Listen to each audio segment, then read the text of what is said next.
لماذا تتشاجر طيور البجي في الأسر؟ ومتى تصبح الشجارات خطرا؟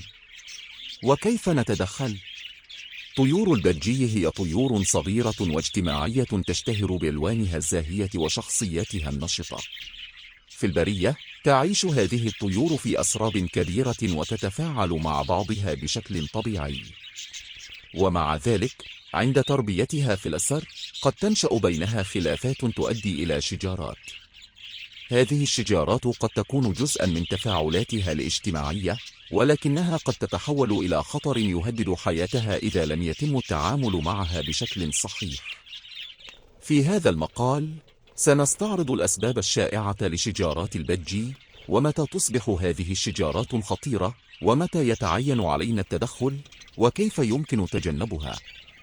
أسباب شجارات طيور البجي في الأسر. 1. التنافس على المساحة الشخصية. طيور البجي تحتاج إلى مساحة كافية للتحرك والطيران. إذا كان القفص صغيرا أو مزدحما بعدد كبير من الطيور مثل ما بالصورة الظاهرة أمامكم، قد تشعر بالتوتر وتتنافس على المساحة، مما يؤدي إلى شجارات.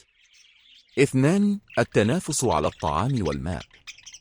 إذا لم يكن هناك ما يكفي من أوعية الطعام أو الماء، قد تتنافس الطيور على الموارد، خاصة إذا كانت هناك طيور مهيمنة تحاول السيطرة على هذه الموارد. 3. التفاعلات الاجتماعية والهرمية. طيور البجي لديها نظام هرمي اجتماعي. قد تحدث شجارات لتحديد من هو الطائر المهيمن في المجموعة، خاصة عند إدخال طائر جديد إلى القفص. 4. التزاوج والغيرة. خلال موسم التزاوج قد تصبح الطيور أكثر عدوانية بسبب الغيرة أو التنافس على شريك التزاوج. الذكور قد تتشاجر مع بعضها، أو قد تتعرض الإناث للتنمر إذا لم تكن مستعدة للتزاوج. من أكثر أسباب الشجارات المتعلقة بالتزاوج: 1. شجار الذكور للحصول على الإناث في حالة التربية الجماعية ونقص عدد الإناث عن عدد الذكور. 2. شجار الإناث على العشوش في التربية الجماعية في حالة نقص عدد العشوش عن عدد الأزواج المتوالفة. 3. حتى في التربية الفردية لزوج واحد في قفص منفرد قد يتشاجر الذكر مع الأنثى، حتى في الأزواج المتوالفة، عند رغبة الذكر في التزاوج ورفض الأنثى لعدم رغبتها في ترك العش لوجود بيض به تقوم بتدفئته وتحضينه. فيقوم الذكر أحيانا بضربها داخل العش لإجبارها على الخروج منه للتزاوج، وقد يصيبها إصابات خطيرة.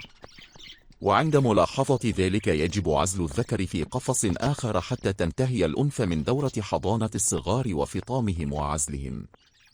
4. من أكثر شجارات البجي انتشارا وخطورة تحدث عند رغبة الأنثى في وضع بيوض جديدة داخل العش، وصغارها لم تفطم بعد أو بعد فطامها مباشرة، فتقوم الأنثى بضرب الصغار لإخراجهم من العش، وقد تقتلهم إن لم نتدخل في الوقت المناسب بعزل الصغار في قفص آخر. ملحوظة: بعض الإناث لا تفعل ذلك وتقوم بوضع البيض داخل العش حتى في وجود صغار به لم تفطم بعد، وتقوم بالرقود عليه والرعاية بالصغار في آن واحد. 5. الملل أو نقص التحفيز. طيور البجي تحتاج إلى تحفيز ذهني وجسدي.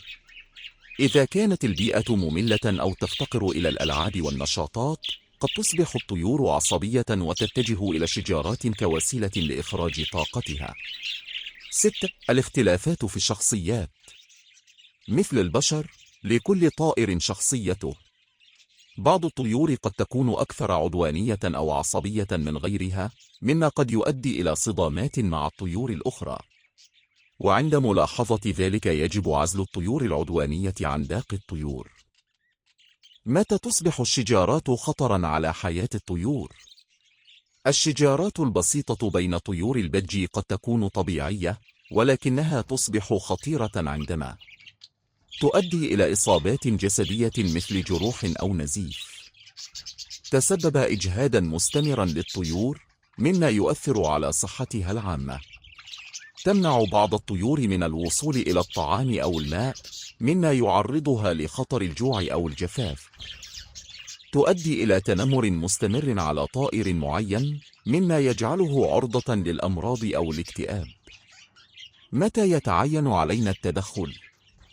يجب التدخل فورا في الحالات التالية: 1. ظهور إصابات جسدية.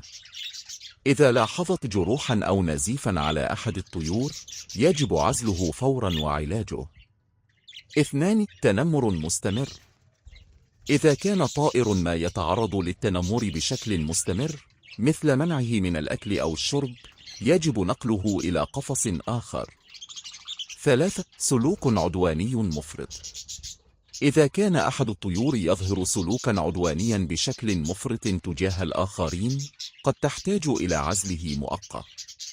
4. تغيرات في السلوك العام. إذا لاحظت أن الطيور أصبحت أكثر عصبية أو خائفة، قد يكون ذلك مؤشرا على وجود مشكلة تحتاج إلى حل. 5. امتناع الأم عن إطعام صغارها. إذا لاحظت أن الأم امتنعت عن إطعام صغارها نهائيا لأكثر من يوم، يجب عليك التدخل وعزلهم في عش آخر به صغار بنفس العمر لأبوين آخرين، وإن لم يكن هذا الخيار متوفرا، فسيتوجب عليك طعامهم يدويا. كيفية تجنب شجارات طيور البجي. 1. توفير قفص كبير بما يكفي. تأكد من أن القفص واسع بما يكفي لعدد الطيور التي تربيها. كلما زادت المساحة، قلت فرص الشجاعات. 2. توفير موارد كافية. ضع عدة أوعية للطعام والماء في أجزاء مختلفة من القفص لتجنب التنافس. 3. تقديم تحفيز ذهني وجسدي. زود القفص بألعاب، أرجوحات، وأغصان طبيعية لتسلقها. هذا يساعد على تقليل الملل والطاقة الزائدة. 4. مراقبة التفاعلات الاجتماعية. راقب سلوك الطيور بانتظام. إذا لاحظت طائرا يتعرض للتنمر، قد تحتاج إلى عزله مؤقتا أو نقله إلى قفص آخر. 5. تجنب الإفراط في عدد الطيور. لا تضع عددا كبيرا من الطيور في قفص واحد. تأكد من أن لكل طائر مساحته الخاصة. 6. فصل الطيور خلال موسم التزاوج. إذا لاحظت زيادة في العدوانية خلال موسم التزاوج، قد تحتاج إلى فصل الذكور عن الإناث أو عزل الأزواج التي تظهر سلوكا عدوانيا. 7. تقديم نظام غذائي متوازن. نظام غذائي صحي ومتوازن يساعد على تقليل التوتر وزيادة استقرار الطيور. الخلاصة: شجارات طيور البجي في الأسر قد تكون طبيعية أحيانا، ولكنها قد تتحول إلى خطر يهدد حياتها إذا لم يتم التعامل معها بحذر. بفضل توفير بيئة مناسبة ومراقبة سلوك الطيور، يمكنك تجنب هذه المشكلات وضمان حياة سعيدة وصحية لطيورك.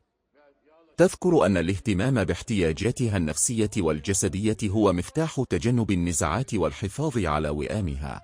أتمنى أن يكون هذا الفيديو مفيدا. إذا كان لديك أي أسئلة إضافية، فلا تتردد في طرحها في التعليقات وسنجيب عن كل تساؤلاتكم بإذن الله.